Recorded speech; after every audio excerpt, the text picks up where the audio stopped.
-420. Zero match है क्या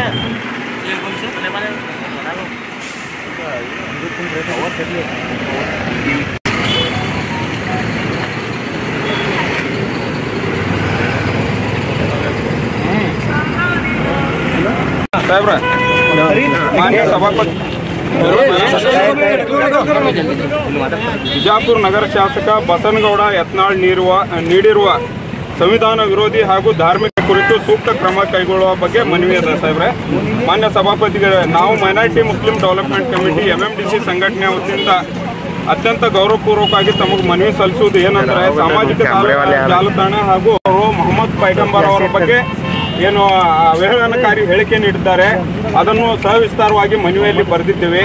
ಅವರು ಪ್ರಮಾಣ ವಚನ ಸ್ವೀಕರಿಸುವಾಗ ಏನು ಸರ್ವಧರ್ಮದ ಇದು ಕಾಪಾಡಿಕೊಳ್ಳುತ್ತೇನೆ ಅಂತೇಳಿ ಸಂವಿಧಾನಬದ್ಧವಾಗಿ ಏನು ಹೇಳಿದ್ದರು ಅದರ ಪ್ರಕಾರ ನಡ್ಕೊಂಡಿಲ್ಲ. ತಾವುಗಳು ಅವರನ್ನು ತಕ್ಷಣ ನೋಟಿಸ್ ಕೊಟ್ಟು ಅವರ ಶಾಸಕ ಸ್ಥಾನದಿಂದ ವಜಾಗೊಳಿಸಬೇಕಂತೇಳಿ ನಾವೆಲ್ಲರೂ ತಮ್ಮಲ್ಲಿ ಮನವಿ ಮಾಡ್ತೀವಿ ಸಾಹೇಬ್ರೆ.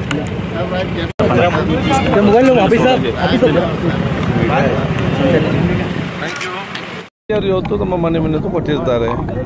ಇದು ನಮ್ಮ ಸಂಸದೀಯ ನಿಯಮಕ್ಕೆ ಮತ್ತು ನಮ್ಮ ಕಾನೂನಿಗೆ ವ್ಯಾಪ್ತಿಯಲ್ಲಿ ಯಾವ ರೀತಿ ನಡೀತದೆ ಆ ರೀತಿ ಅದನ್ನು ನಾನು ನೋಡಿಕೊಳ್ತೇನೆ. ಸರ್, ಈಗ ಪಾಕಿಸ್ತಾನ ಮತ್ತು ಭಾರತ ಮಧ್ಯೆ ಸನ್ನಿವೇಶ ಇತ್ತು, ಜೊತೆಗೆ ಏನಾದರೂ ಪಾಕಿಸ್ತಾನದವರು ನೋಡಿ, ಭಾರತದ ಹಿತ ಮತ್ತು ಭಾರತದ ರಕ್ಷಣೆ ಮಾಡೋದು ನಮಗೆಲ್ಲರ ಆದ್ಯ ಕರ್ತವ್ಯ.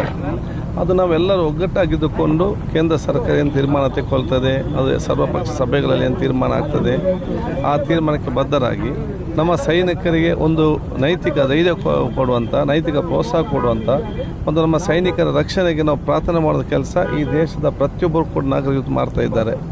ನಮ್ಮ ಇಡೀ ದೇಶ ಇವತ್ತು ಒಗ್ಗಟ್ಟಿನಲ್ಲಿ ಈ ಸಂದೇಶವನ್ನು ಕೊಡ್ತಾ ಇದೆ. ಯಾರು ನಮ್ಮ ದೇಶದಲ್ಲಿ ಬಂದು ಭಯೋತ್ಪಾದನೆ ಮಾಡ್ತಾರೆ, ಯಾರು ನಮ್ಮಲ್ಲಿ ಬಂದು ತೊಂದರೆ ಕೊಡ್ತಾರೆ, ಯಾರಕ್ಕೆ ಬೆಂಬಲ ಕೊಡ್ತಾರೆ, ಯಾರು ಇದಕ್ಕೆ ಬೆಂಬಲ ಕೊಡ್ತಾರೆ, ಅವರ ಉದ್ದೇಶ ಏನು, ನಮ್ಮ ದೇಶದಲ್ಲಿ ನಾಗರಿಕವಾದ ಒಂದು ಸಿವಿಲ್ ವಾರ್ ನಡಿಬೇಕು, ಧರ್ಮದ ಸಮಸ್ಯೆ ಉಂಟು ಮಾಡಬೇಕು, ಅದು ಮತ್ತು ಪ್ರಶ್ನೆ ಕೆಟ್ಟಿ ಜನರ ಮಧ್ಯೆ ಗಲಾಟೆ ಆಗಬೇಕು ಒಂದು ಉದ್ದೇಶ ಮುಖಾಂತರವೇ ಎಲ್ಲ ಭಯೋತ್ಪಾದನೆ ಮಾಡುವಂಥದ್ದು. ಆ ಭಯೋತ್ಪಾದಕರ ಉದ್ದೇಶ ಏನಿದೆ ಅದನ್ನು ಈಡೇರಿಸಲು ನಾವು ಯಾರು ಕೂಡ ನಮ್ಮ ಈ ದೇಶದಲ್ಲಿ ಅವಕಾಶ ಮಾಡಬಾರ್ದು. ಸೊ ನಾವು ಆಡೋ ಪ್ರತಿಯೊಂದು ಮಾತು, ನಾವು ಮಾಡೋ ಪ್ರತಿ ಕೆಲಸ, ನಾವು ಸಮಾಜವನ್ನು ದೇಶವನ್ನು ಕಟ್ಟುವ ಕೆಲಸ ಆಗಬೇಕು ಹೊರತು ನಮ್ಮ ದೇಶವನ್ನು ಮತ್ತು ಸಮಾಜ ಬಿಗಡಾಯಿಸೋ ಕೆಲಸ ಯಾರಿಂದಲೂ ಕೂಡ ಆಗಬಾರ್ದು. ನಿಜವಾದ ದೇಶ ಪ್ರೇಮ ಯಾವುದು ಅಂತ ಹೇಳಿದರೆ ಸಮಾಜಕ್ಕೆ ಮತ್ತು ಸಮಾಜ ಹಿತಾಸಕ್ತಿಗೆ ಮತ್ತು ಸಮಾಜದ ಸರ್ವರನ್ನು ಕೂಡ ಒಟ್ಟುಗೂಡಿಸುವಂಥ ಮಾತುಗಳೇ ಅದು ದೇಶ ಪ್ರೇಮದ ಮಾತುಗಳನ್ನು ಹೇಳಲಿಕ್ಕೆ ನಾನು ಇವತ್ತು ಬಯಸ್ತೇನೆ.